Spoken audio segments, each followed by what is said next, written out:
शदीद गर्मी है इस्लामाबाद के अंदर। आज इस सीज़न का पहली मरतबा एक थ्रेशोल्ड क्रॉस हुआ है, 50 डिग्री सेंटीग्रेड आज इस्लामाबाद में रिकॉर्ड हुआ है। लेकिन एक और किस्म की गर्मी आ रही है आपकी तरफ और वो गर्मी है बजट की। जो अभी तक इशारे और इशारे हैं उससे तो लगता है कि बजट के अंदर से अगर आपने कहीं पर कुछ ठंडक तलाश करनी है तो शायद आपको ना मिलेगी। बजट कल प्रेजेंट हो रहा है।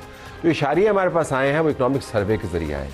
इकनॉमिक सर्वे से आपको पता चलता है कि हुकूमत ने क्या मार्के मारे हैं पिछले पूरे साल में, कौन कौन से शोबा है मईशत ने बड़ी कारकर्दगी दिखाई है, कौन कौन से मामलात हैं जहाँ पर हुकूमत अपने अहदाफ पूरे नहीं कर पाई। फिलहाल मौजूद है वज़ीर मुमलिकत बराए रेलवे, उनका बहुत शुक्रिया उन्होंने हमें ज्वाइन किया। डॉक्टर फ़रक सलीम साहब माहिर मईशत है, इनके तबसरे, इनके आर्टिकल्स, इनकी तहकीक आप देखते सुनते और पढ़ते रहते हैं, आपका भी बहुत बहुत शुक्रिया।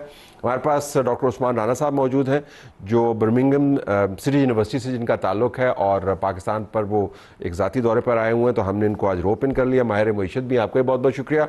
और हमारे साथ शकील अहमद जो सुबह से और बल्कि कल से समा के ऊपर अपनी रिपोर्टिंग के जादू जगा रहे हैं, उनके पास बहुत सारी मालूमात भी है। और अभी प्रोग्राम शुरू होने से पहले बिलाल अज़हर कैनी साहब से ये सवाल पूछ रहे थे कि कल क्या कोई बड़ी रिलीफ आने वाली है, नहीं, तो आपका बहुत शुक्रिया।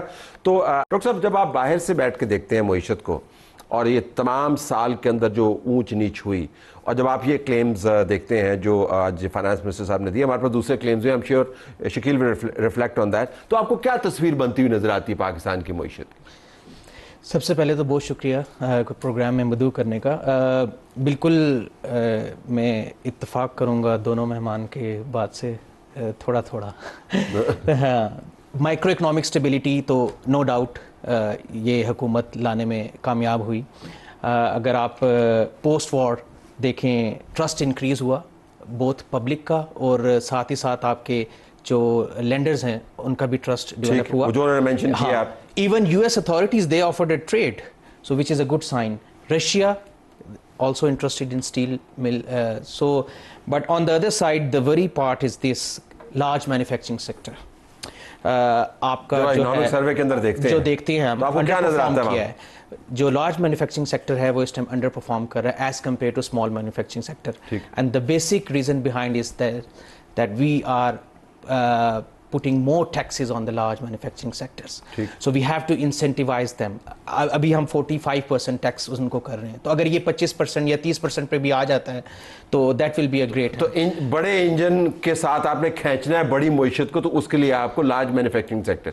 आपको ज़राअत में कोई परेशानी नहीं हुई जिसके अंदर हमारी कारकर्दगी जो है वो ठीक नहीं रही? और मैं बल्कि उसमें देख रहा था, आई एम श्योर आप लोग रिफ्लेक्ट करेंगे कि जो हमारी फसलें होती थी किसी ज़माने में, जो हमारा मेन रिलायंस होता था, उसी आखिर वो भैंसें आ गई हैं, गाय आ गई है, गोश्त आ गया है, डेयरी आ गया है, मुर्गी आ गई है, सब गधे भी आए। इसको मैं वज़ीर रिफ्लेक्ट नहीं करूँ, बट गो ऑन। आप तो आपको एक तो लार्ज मैन्युफैक्चरिंग सेक्टर ज़राअत, और आपको कहाँ पर लूप होल्स कहाँ पे नजर आते? और जो सर्विस सेक्टर्स में अगर आप देखें, जो आपकी कंज्यूमर एक्टिविटी है उसको वो वीक हुई है। एक तो वो एक वरी सामने है। दूसरा जो आपने जैसे बात कर ली एग्रीकल्चर की मेजर क्रॉप्स है। दूसरा अनडॉक्यूमेंटेड इकोनॉमी, जिसके ऊपर टैक्स के ऊपर जो है बात करनी है, क्योंकि आप अगर देखें पास्ट 5 ईयर्स में आपने सैलरीड क्लास के ऊपर 750% आपने दुखती रग के ऊपर, तो आपने ईद के तीसरे दिन थोड़ा मार दिया है, मैं आपको बता रहा हूँ। और इसके ऊपर अगर नहीं होंगे, इसके ऊपर नहीं होंगे, और जो अनडॉक्यूमेंटेड इकोनॉमी है उसको आप डॉक्यूमेंट नहीं करेंगे। ठीक है, अभी फाइनेंस मिनिस्टर साहब ने कहा कि हम 13% पे जाएंगे, इंटरवल्स में जाएंगे, तो और वो भी 9% दी गई।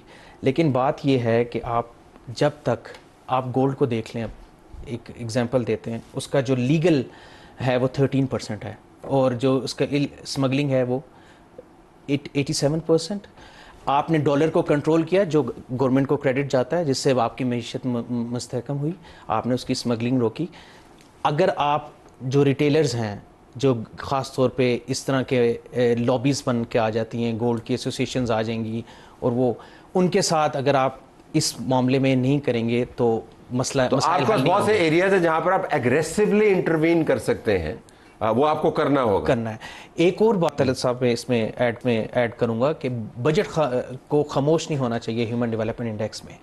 अभी हालिया कशीदगी में हमने देखा कि जो एजुकेशन है वो आपकी स्ट्रेटेजिक एजुकेशन जो है इज़ वेरी इंपॉर्टेंट, कि अगर आप अपने दिफा के साथ एजुकेशन के ऊपर काम नहीं करेंगे तो आप अपने एग्रेसर को कैसे कंट्रोल करेंगे इन फ्यूचर। एआई का दौर आने वाला है, अब दौर चल रहा है। लेकिन वो तो देख रहे शोभा गया अब सूबों के अंदर मैं केपी की तरफ से बयान देख रहा था और केपी कह रहा जी कि हमने तो टैक्स नहीं लगाना, इमरजेंसी लगाई। अब नहीं उन्होंने कहा ना हमने टैक्स ही नहीं लगाना तो फिर रेवेन्यू जनरेट। पाकिस्तान के हवाले से एक नुकता छोड़, ये दिफा और जो तालीम की बात है ये दोनों हुकूमतें फ़र्क करती हैं। हाँ। दिफा विफाकी हुकूमत कर रही है और जो तालीम है वो सूबाई हुकूमतों का मामला है। तो हम ये नहीं कह सकते कि दिफा अगर बढ़ा दिया जाएगा तो इसका मतलब है कि तालीम के ऊपर। He was talking about strategic education के आपने देखा कि इस मरतबा की जंग के अंदर जो तालीमी और तकनीकी मामलात थे वो किस तरह सर चढ़कर बोले। Really it was a high tech war, that's what you are referring to. But I take the point, कुछ बहुत सारी चीजें हमने मिस भी कर दी।